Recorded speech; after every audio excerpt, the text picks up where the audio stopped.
Good evening, ladies and gentlemen. It's on. Red. It's on now, correct? You're on now. Good evening, ladies and gentlemen. My name is I Bovell Jr. I am the running for state representative, 3rd District. A little history about myself. A lot of people look down on a profession like mine because I am a bail bondsman first and also have a construction company. But I think due process for any constituent or civilian is needed in the community. You know, everybody's not guilty. I'm not a judge or a jury, but I believe if something happens to someone and they don't have the money to get out of jail, I would like to provide a service to assist them to get out of jail, make sure they fight for their situation, and become a little bit more a better product of their community. The reason why I'm running for state representative in the 3rd District, I don't know if you understand or know the compass of the 3rd District, but in the 3rd District, it's a very heavy populated Black, Hispanic, and multicultural of individuals. Crime is very high in our area. One thing that our government hasn't been is proactive. They react to situations and things that's going on, and that's why crime is so high in our area. Another thing, a part of my platform, is education. I feel strong that, you know, we're losing our children, you know, every day. Right now, I don't know if you understand or know the statistics about Delaware to the rest of our country or North America, but we rank 50th when it comes to SAT scores, which is truly sad. And the dropout rate, just in my district alone, is over 70%. So most of the children there are dropping out of school. Another part of my platform, ladies and gentlemen, is jobs and being able to create jobs.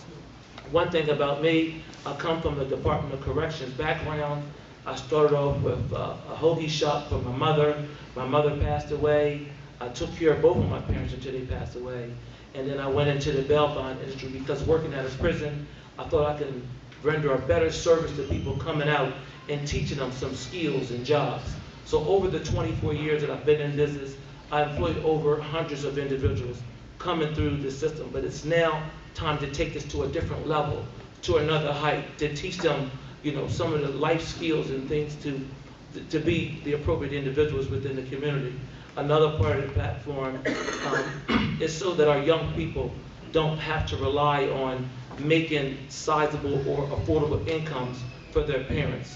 One of my initiatives in my community is I go out door to door and I try to visit some of the families that have a struggle. If there's a single parent in the home, or if there's a dual parent in the home, I try to make sure that the children have a balanced meal to eat and that they are focused to stay in school. A lot of our preparation today is concerned in being one who wants to step out in that directive to give back. I've talked to several representatives and people in city government and county government, and if we don't start working together, it's not about the party. Set aside Democrat and Republican.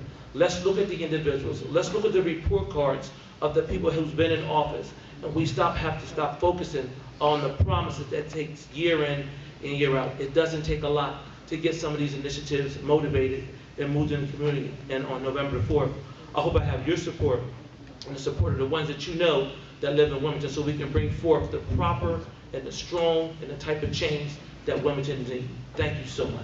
Thank you, Robert.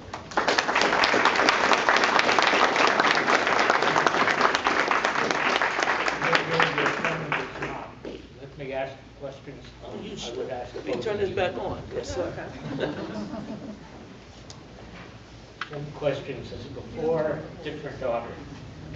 Delaware's legislature recently decided to ignore the threat of rising tides in Delaware City, in the Delaware City area, by transferring publicly owned undeveloped land in the floodplain to a development corporation. What's your position on the propriety of that sort of thing? Well, I believe all of us are responsible for the taxes that we pay and the land that we own.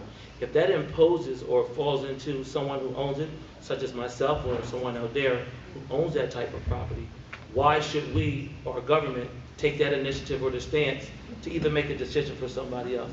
If we're willing to sell, if we're willing to upgrade, if we're willing to find out what it takes to make our playing field a level playing field so it can be a better condition for everybody, I think that would be a lot more suitable. All right. We can't do a single panel discussion, we have that later. But we Okay. have a couple other single candidates. If their opponent doesn't show up, maybe we can make a second panel or something. Okay, Be fair let's to work it everyone. that way. Thank you.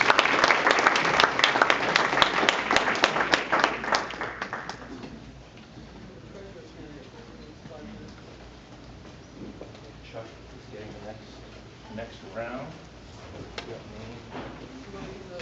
Treasurer candidate 5 minutes? No, we've done the treasurer's candidate.